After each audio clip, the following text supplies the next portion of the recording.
What is up, fuckheads? How are we doing? Welcome to this week's video recap video. I got a little break in the day. I got a big meeting in about 30 minutes, so I figured I haven't done it this week yet, and I might as well talk to you, Fox. It's been a crazy year, like it's always been. Last 2020, man. I don't know. I mean, when two of your best players goes hurt for most of the season, CMC and Kittle have just shit the bed for me, and I just swung and missed pretty much on all my wide receivers. And the only one I didn't swing and miss on, I traded for a running back because if I didn't, I definitely wouldn't have any dubs, by now. So I was kind of hoping Amari Cooper might turn things around, or at least have some big games like he always does. And then now Dak got hurt. DJ Chark was kind of a bust this year. Has some good games, like just off the wall games, but other than that, man, I didn't really get to do a whole lot this year. My dynasty's doing pretty well, and I'm in a family league I'm doing pretty well in. But other than that, man, this one, if I don't win out the next 2 weeks, I'm pretty much screwed. So, and I'm projected to lose this week as well, which probably will happen. But luckily, I got enough points for even if I tie the dead last guy, then I will be okay where I'm not dead last. But it's never good to feel like if you lose this week and let's say the guys at the bottom win and now you're tied and you're going into the last week hoping for a win so you don't have to wear the fucking trophy. It's nerve-wracking, but I don't know. It's like I said, I could win the next 2 weeks. You never know, and I could go all the way to the playoffs. So there's a lot of things going on. And yeah, I hope you guys are staying safe. The weather's getting cooler, which is kind of nice. It's feeling like fall. Yeah, I don't know. Hope you guys are staying safe out there. So let's go ahead and start this week off with this week's matchups versus Foxhound, the Prince of Bel-Air. I got 95.10 points, and Prince of Bel-Air had 114 points. I had Mike Williams, that just literally the stupid, whatever that fucking new guy is at the Chargers, overthrew him wide open in the end zone. And I thought that might have been the deciding factor, but you still would have beat me by 3 points, even if I did score that touchdown. So I'm not that butthurt about it. It kind of just is what it is. I scored 95.10 points. He scored 114.46 points. I had Aaron Rodgers go for 29.40. Darrell Henderson go for 9.8, and Kalen Ballage 12.7. All solid numbers. This is where we start shitting the bed. DJ Chark 7.6. Mike Williams 4.8. Jonnu Smith, not bad. He found the end zone 8.5. Nelson Aguilar, man, 1.3. And I didn't really have a choice because I couldn't flex anybody else. I got backup running backs, and I got I don't know, it's fucking nothing. Dan Carlson had a huge game for me, 10 points, and Steelers D got me 11, but it wasn't enough to flip it around. Josh Allen had 28.86 points, Josh Jacobs 30.6, Aaron Jones 11, Mike Evans 16.7, A.J. Brown 2.6, Evan Ingram's not doing anything again, 2.5, Zach Moss, nothing, 2.2, Myers 7, and the Bears D got you 13. Josh Jacobs really pushed you over the limit there. I got fucked by him basically this week, but that just is what it is. You can't be mad about it. Again, the second week in a row, I just, I don't understand. He almost had the lowest points. Dolphin domination, Fauci sucks, pulled out another W, an 8-win winning streak, and Hans Buttlauer almost had the lowest points again. I don't understand how every week you have you have one person in the league who has less points for than you have points against. Like one person in the league. I don't understand how you get away with this every week. But you never know. Maybe this will carry him into the playoffs, and maybe he'll just have this happen every week. Hans Buttlauer obviously lost 69.74 to Dolphin domination, 93.02.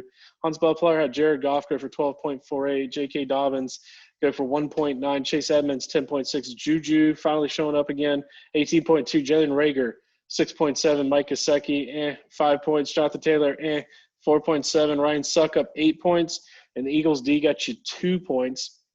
It wasn't enough to beat Deshaun Watson. He got 14.12. DJ Dallas, 4 points. DeAndre Swift, though, man, 23.4. Stephon Diggs, you're welcome, 20.3. Tyler Boyd, 7.10. Jordan Reed, 8.7. Tyler Fulgham, 1.3. Will Lutz, 6. And the Dolphins D got you 8 points. I don't even know what to say about that. Again, like, I don't know what it is with Noel Joel, man. He just likes to play super, super close football. I don't understand. He actually pulled out the dub this week, though.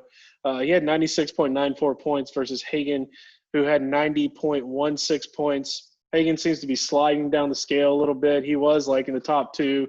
I think he's lost the last couple of weeks. It's kind of, he's on the fringe right now to not make the playoffs. But Noel Joel, 4 and 6. Let's see. No Joel had Drew Lock go for 9.98 points. Rojo 26.3. Melvin Gordon 4.6. DJ Moore 17.6. Tyler Lockett 9.1. Noah Fant 3.3. Will Fuller 6.82. Blankenship 7. The Colts D got you 12.24 points. And on the flip side, he had Kyler Murray go for 30.9 points. Jerick McKinnon 5.66. Philip Lindsay 0.2. Devontae Adams 13.6, Adam Thielen 18.3, Hunter Henry 11, Cooper Kupp 7.5, Justin Tucker 3, and the Ravens D got you 0 points, and I think that's what killed you was your defense right there. That fucking blows, but it is what it is. Next up, we have the fucking donkey lineup of the week versus Trump Hearts football. So 2 guys, 1 league, 59.78 points. Got Ryan Tannehill for 10.7, Leonard Fournette for 4 points, David Johnson 5.4, Robbie Anderson 4.1, Brandon Cook 6.9, Dallas Goddard 5.3, Chris Kirk 5.3, Brian McManus 5 points, and Saints D got you 13. And on the flip side, Tua 14.66, lighten them up. I like it. Dolphins actually have a playoff possible berth coming up. Latavius Murray, 5.7. Naheem Hines, 26 points. Michael Thomas, 3.7. Terry McLaurin, 12.7. Jimmy Graham, 0. Chase Claypool, 19.3. Dan Bailey, 4. And the Titans D got you -3 points. And it didn't matter. You whooped up on the little guy. Congratulations. Next up, we got Bustin' Balls all day versus 1 guy, 1 league. Unicorns and then some lost to Jay Viv, who scored 115.56 points. Unicorns and then some scored 96.54 points. Matthew Stafford, 23.04. Derrick Henry, 14.4. Jackie Robinson, 15.2. DK Metcalf, though, man, where'd he go? 3.8. Brandon Ayuk, 16.2. Darren Waller, 5.2. Giovanni Bernard, 6.7. Zane Gonzalez, 8. And the Patriots D got you 4 points. And on the flip side, wasn't enough to beat Lamar Jackson, who scored 22.46. Miles Sanders, 12.5. Antonio Gibson, 20.5. Devontae Parker, 4.10. Allen Robinson, 7.3. Robert Gronkowski, 12.10. Nick Chubb, though, man, coming back, had a strong week, 21.6. Jay Sanders, 7 points, and Packers D got you 8 points. And last but not least, we have got the fucking oh yeah lineup of the week. Team Van Damage, kicking ass again, busting balls all day. Ball buster, 98.48, couldn't get it done. Justin Herbert, that's the guy I was forgetting earlier, 21.48. James Conner, 5.8. Kareem Hunt, 17.7. DeAndre Hopkins, 25.2. Robert Woods, 6.1. Eric Ebron, 4.8. Mike Davis, 6.4. Mason Crosby, 4. And the Browns D got you 7. Flip side, Russell Wilson, 10.92. Dalvin Cook, man, 12.2. Man, Alvin Kamara, 31 points, a 30-burger. Keenan Allen, 11.4. Chris Godwin, 12.2. Austin Hooper, 1.6. J.D. McKissick, 14.4. Matt Prater, 12 points. And the Vikings D got you 11. Best manager was Noel Joel this week. He scored 96% of his perfect lineup. Trump Hearts Football has the worst guy. He scored 70% of his perfect lineup. Again, biggest blowout, Dolphin domination. Hello.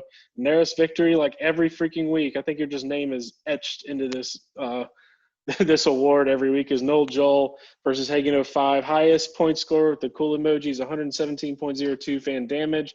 And the shit emoji, yet again, Rusty Trombone, who is getting boned this year again. I might not even have to go get the helmet from you at this rate, man. I don't know. Well, it's been a crazy ride, man. Rusty Trombone is at the bottom at 3-7. Ballbuster is 3-7. If any of those two guys win a game and I am losing out, it could be a rough week next week. Hopefully one of you guys lose, and then I ain't got to worry about next week, and I'll just call it a year in this league. So that is this week's recap video. I will say that next week I will not be doing one. I will be with my family at Thanksgiving.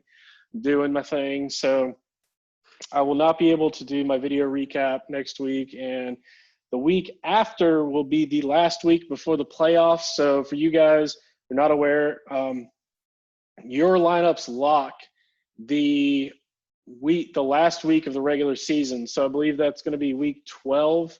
So it's not this week, which is week 10, I believe, or I think it's 10, 11, 12. But anyway, you basically, whenever your lineup locks on the last regular season game, that's going to be your lineup for next year's keepers. This prevents people who are not in the playoffs from just dropping somebody and taking a flyer on somebody just because they can, when it doesn't really count for them, and other people it does. So this keeps things even, and I hope you guys can remember that, because I won't remind you next week, but if the week after I might be too late. Anyway, I just want to let you guys know that. I'll probably put it in the chat. But as always, man, it's been a crazy year. I'm exhausted. It's been a hell of a week. Cannot wait for Friday. I will be gone for a fucking week, going to play golf and hanging out with the folks. But here's to you, Dilly Dilly.